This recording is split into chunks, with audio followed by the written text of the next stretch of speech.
Margarida, nós temos mesmo que fechar um valor para o nosso presente de Natal. Isso é um dos grandes dilemas natalícios, sobretudo quando envolve um amigo secreto. Não, eu diria que este é o tópico responsável pelas primeiras discussões natalícias, não é? Provavelmente.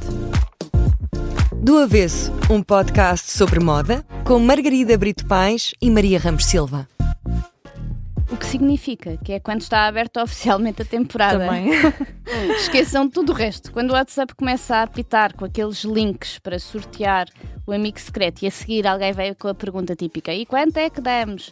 Já podem começar a desejar bom Natal a toda a gente. Olha, e afinal qual é o valor? Em que é que ficamos? É que isto pode ser de facto uma questão complicada, não é? Porque nem toda a gente pode dar o mesmo ou querer dar o mesmo, enfim, isto é um mundo. Olha, na minha opinião, se fazes amigo secreto, tens de ter um valor definido, ou um intervalo de valor. Isto para evitar que uns recebam presentes muito melhores do que outros. Mas se não há amigo secreto e dás presentes a toda a gente, aí já deve ser ao critério de cada um, não achas?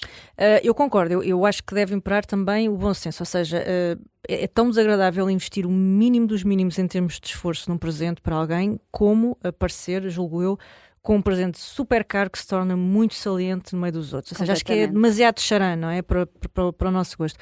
Mas é importante lembrar que há vários tipos, de facto, de amigo secreto, não é? Uma coisa é o colega de trabalho, aquela fasquia mais modesta, que hoje talvez diria que deve ir até aos 15 euros por aí, não é? Já é difícil encontrar coisas mais baratas, mesmo que seja a brincar, como muitas vezes é. E depois pode haver o amigo secreto de um círculo mais chegado, ou mesmo dentro da família, não é? E aí, normalmente, calha-te alguém, sabes quem é o destinatário, procuras normalmente algo melhor, talvez até mais caro, não é? Escolhido com mais dedo, enfim, e à partida a pessoa deseja mesmo aquilo, não é? É um presente com outro cuidado. Olha, agora lembraste-me uma história ótima que aparece numa cena do The Crown, que é quando o príncipe André oferece à mãe, Isabel II, um peixe que canta o Don't Worry, Be Happy. É ótimo. E a monarca fica radiante Pois com é. o presente, por ser exatamente muito inesperado e divertido. Aliás, acho que é a única vez que a ouvimos dar uma gargalhada em toda a série. De facto, às vezes, com pouco dinheiro, ou mesmo nenhum, podemos surpreender. Sim. Sabes, eu lembro-me até hoje de um Réveillon há anos em que alguém tinha em casa um peixe precisamente que cantava Talking Heads, imagina, o Take Me to the River, Drop Me in the Water. Bom, puseram o pobre do peixe a cantar a noite toda. Agora achei que ias dizer que tinham posto dentro d'água. Não, vá lá. Não, porque depois a canção que ele tinha, enfim, deixado de funcionar era uma tragédia. Por um lado também foi horrível, porque ouvimos até à exaustão, épico ao mesmo tempo, claro, não é? Mas bom, seria mais um presente inesperado, desde que alinhado com a personalidade da pessoa, não é? É sempre uma boa ideia, sobretudo saber quem é que está do outro lado para receber, até porque já é muito difícil surpreender, não é? Sim, e mesmo que pareça tonto, pelo menos mostras que te esforçaste para fazer rir alguém, que também é uma coisa cada vez mais difícil. Exatamente, hoje em dia. sim. Às vezes é ali complicado porque não queremos, enfim, ferir muita suscetibilidade, mas por outro lado é engraçado também conseguir manter esse fator suspense, não é? E mesmo de surpresa, de mistério no ar, sim. E cada vez mais eu sinto que os presentes com cunho personalizado são os meus preferidos, sabes? Tu escreveres uma carta pelo teu punho a alguém, esmeraste nos embrulhos. Olha, dar uma de Meghan Markle e começar a fazer geleias incríveis para oferecer. Eu sei que agora parece muito aquele senhor, lembras-te do tempo da pandemia? Sim. Que sugeria fazermos Mas compotas. é uma ótima sugestão, na verdade. É uma coisa que mostra que tu deste ao trabalho, foste para a cozinha, arranjaste uns fresquinhos. Tens uma tarde entretida. Tens uma tarde entretida, é uma maravilha. Mas bom, olha, outros exemplos. Dar um donativo em nome de alguém, fazer uma mini cápsula, por exemplo, com registro de uma viagem que tu fizeste com aquela pessoa e acabas por juntar tudo, pequenas fotos, bilhetes, entradas para exposições.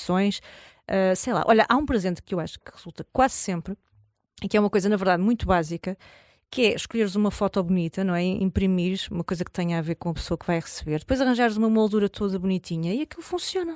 Funciona sempre. Aliás, e todas as outras são ótimas sugestões. Obrigada. Eu no outro dia também vi uma coisa interessante, olha, que envolve criançada, que é excelente, porque em fins de semana de Ficam chuva e frio, ocupados. uma pessoa quer distrações para os miúdos estarem entretidos. Então, metes os miúdos todos a desenhar, assim em loop mesmo, olha, vários desenhos, tudo o que lhes apetecer, e depois recortas elementos de cada obra de arte e fazes uma colagem. Depois metes numa moldura e tens um quadro adorável que avós e tios vão gostar de certeza Pois é, absoluta. também funciona. Eu acho que tudo o que envolve coisas feitas por netos, sobrinhos, filhos, não é? Mesmo fotografias de crianças, geralmente é sucesso garantido. Porque é emocional, não é? Exatamente, Tem esse lado exatamente. emocional. E estamos a falar de Natal, de família, enfim, acho que isso faz todo o sentido. Dentro desse segmento, também tens sempre as cerâmicas que podes pôr os miúdos a fazer, não é? Também é uma boa ideia, assim, ótimo. aquelas pequenas construções. Ou a fabricar o papel de embrulho. Eu ainda me lembro de fazer uns carimbos com umas metades de umas batatas. Era incrível, aquilo cortavas as batatas ao meio. Depois enfim, tens de ter a orientação de alguém ao lado, não é? Mais velhinho. Cortavas, fazias uma espécie de stencil, com uns desenhos à tua vontade, uns mini carimbos. Podes fazer, sei lá, um desenho de uma árvore de Natal e depois com tinta e fazias aquilo, impressão no papel e dava uns belíssimos papéis de embrulho. Ou mais uma vez um quadrinho, sei lá, qualquer coisa do género. É verdade, tudo que envolve aqui trabalhos manuais, até é uma coisa que parece estar a vir muito, muito agora à moda outra vez. Outra coisa, menos manual, mas que eu também achei muito ternurenta, e lá vou outra vez para o universo infantil. Mas o Natal são miúdos, não é? Portanto, acho que podemos, sim. E que me tem aparecido também muito nas redes. São livros de contos personalizados, em que as personagens não só têm o nome dos elementos da família, como também as próprias ilustrações podem ser baseadas numa fotografia.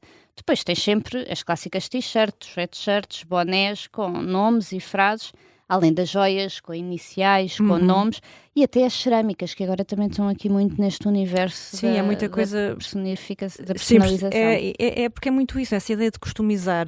Por um lado, dá-te logo imenso crédito à partida, enquanto alguém que está a oferecer. E claro que, bom, podes ter uma coisa mais modesta, mais simbólica e lá está, muito, muito emocional e muito, muito interessante para quem está a receber. Mas também podes ter uma extravagância material, não é? Quando dás aqui largas à imaginação. Convém lembrar, quando fomos de presentes, que a Estátua da Liberdade foi um presente de Natal que os franceses ofereceram aos norte-americanos, não é? Em 1886. Apesar daquilo até ter sido instalado no sítio certo em outubro. Portanto, eles já começaram o Natal muito cedo. Mas, portanto, não foi um presente de Natal, é uma coisa vistosa, enfim, volumosa. Muito vistosa, isso volumosa. É que portanto, também há presentes e presentes, não é? Presentes grandes. E presentes enormes. Presentes enormes também. Que é, bem, podemos sempre sonhar em grande. Olha, Verdade. a Coco Chanel não foi tão longe, mas foi quase. Ofereceu também uma bicicleta ao seu amante, mas uma bicicleta assim, Chanel, não claro, é? imagina. No tempo em que o merchandising ainda não era o que é hoje. Sim. E já agora, olha, o seu perfume, o Chanel No. 5, quando foi lançado, tornou-se também ele um presente icónico de Natal, ali nos anos 20 do século XX. É engraçado quando pensamos em objetos que marcaram muito outros natais. Eu penso, por exemplo, como os rapazes hoje ainda adoram, sei lá, aquelas miniaturas da Hot Wheels, não é? Os carrinhos que vêm.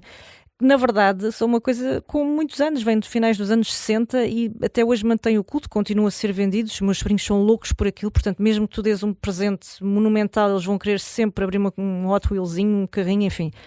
A própria boneca da Barbie, não é? Lançada em 1959, um ícone super ligado à moda, tornou-se popular nos natais, eu creio que continua a fazer escola e que continua a ser um dos presentes de eleição, sobretudo das raparigas. E bom, até aqui poderíamos entrar numa categoria vintage ou nostálgica, não é? Que de alguma forma também acaba por estar muito na moda, não é?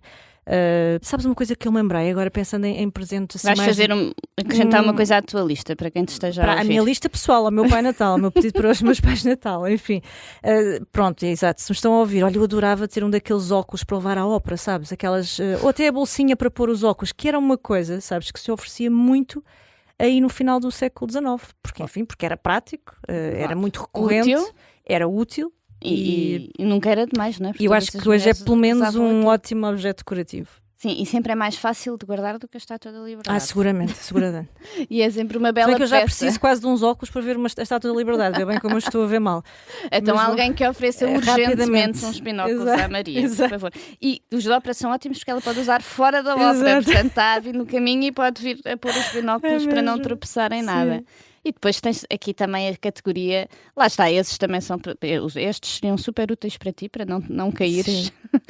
Mas há outras coisas ainda mais úteis, não é? Mais úteis. E que na verdade eu acho que podemos dividir aqui em duas partes. Olha, uma é coisas que usas muito no dia-a-dia e que por isso devem ser de boa qualidade, o que às vezes não temos budget para conseguir, ou até tens, mas já tens uma versão assim muito antiga que precisa de ser renovada. Olha, por exemplo, uma mala de viagem. Pois é, bem visto. Que é uma coisa que faz sempre falta. Às vezes não parece muito sexy, mas sim, faz falta, não é? Faz falta e nem sempre conseguimos ter a opção ideal e pode ser um bom presente para quem tenha mais disponibilidade financeira para oferecer. E depois também existem aquelas coisas muito úteis, mas que só te lembras delas quando elas te fazem falta, não é? Olha, lembro, por exemplo, dos marcadores de copo, daqueles coisinhos com cores e bonecos. que dá um jeitão em festas e jantares para não acabares com 50 copos para lavar, mas é daquelas coisas que nunca nos lembramos de comprar. Sim. Só quando chegamos, de facto, ao jantar, falta-me, esqueci-me outra vez de comprar isto. Sim, eu há pouco falava da lista, porque de facto eu sei que quebra um pouco o mistério, mas eu sou muito apologista de escrever a lista ao Pai Natal, mesmo entre adultos, ou seja, e adolescentes também, não é? Também dá imenso jeito. Nós já temos tanta coisa, não é? Vivemos rodeados de excesso. Eu acho que chegamos a um ponto em que de facto é preferível dizeres a alguém, olha, isto faz-me falta, não é? Eu gostava mesmo de ter isto, ou de ir a este espetáculo. Tu falavas das coisas práticas e com muita razão. Há de facto pequenas coisas que às vezes parece que não fazem muito sentido numa lista de Natal, mas sei lá, uma bolsa para pôr o portátil, um aparelho qualquer para a cozinha que faz aparelhos falta, para não é? Cozinha são Sim, eu já houve uma altura opções. que achava que não era um presente muito interessante, mas hoje, olha, estou arrependidíssima de ter disso, porque de facto há coisas que dão imenso jeito. Um saco para o treino, ou mesmo inscrição no ginásio, se não a é? pessoa pedir, se a pessoa não pedir, pode ser mal interpretado. Sim, não, claro. É por isso que aqui a questão da lista é muito importante. É alguém manifestar, de facto, fazer essa manifestação de interesse, digamos assim.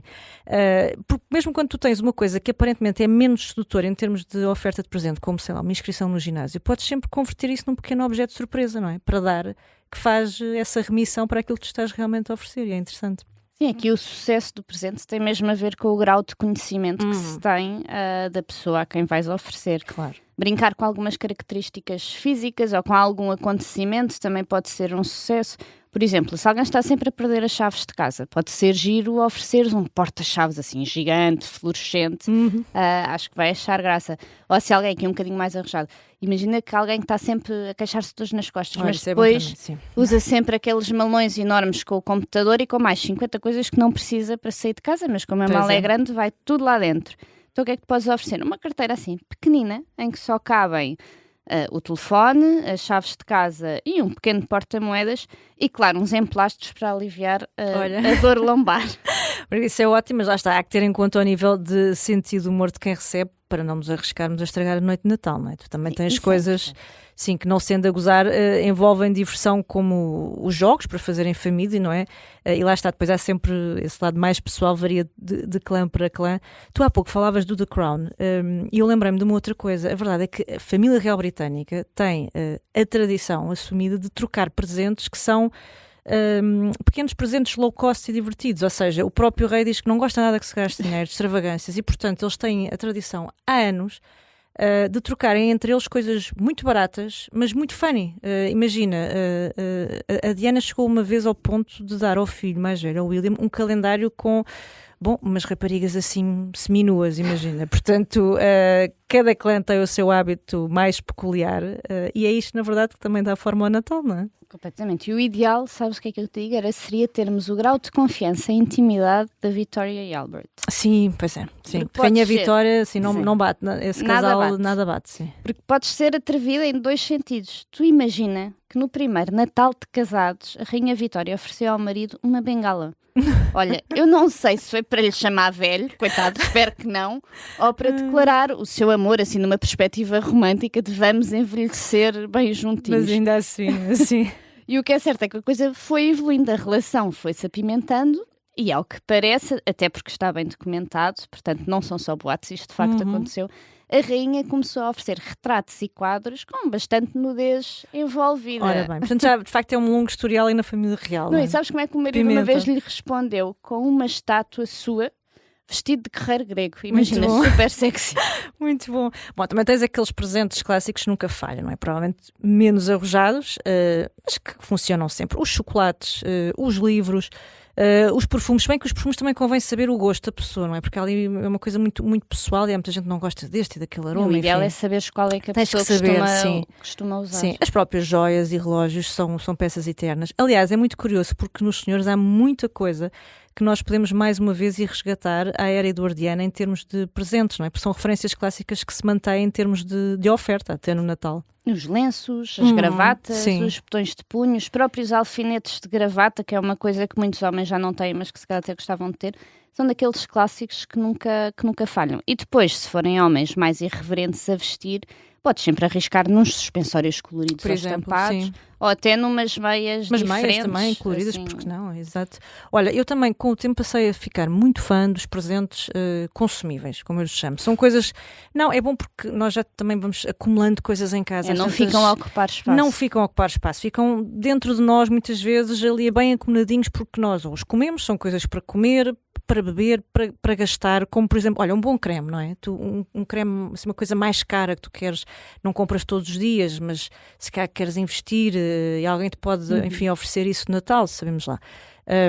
Também podem ser coisas ali escolhidas a dedo e com esmero, não é? Não tem que ser um chocolate qualquer, nem uma garrafa qualquer, também podes ter ali uma porrada interessante, não é? Claro, e não é porque os presentes não duram para sempre que o seu efeito não é lembrado eternamente. O gesto dura, não é? O gesto pode durar para sempre. Sim. O mesmo já não se pode dizer dos papéis de embrulho, sobretudo quando são crianças a desembrulhar. Isso não dura nada, não dura nada. E Margarida, agora que tu falas nisso, bom, presentes para criança eu diria que são todo um outro guião, não é? Outro guião e outro episódio. Olha, tem que ficar para a semana. Tem que ser. Até para a semana. Até para a semana.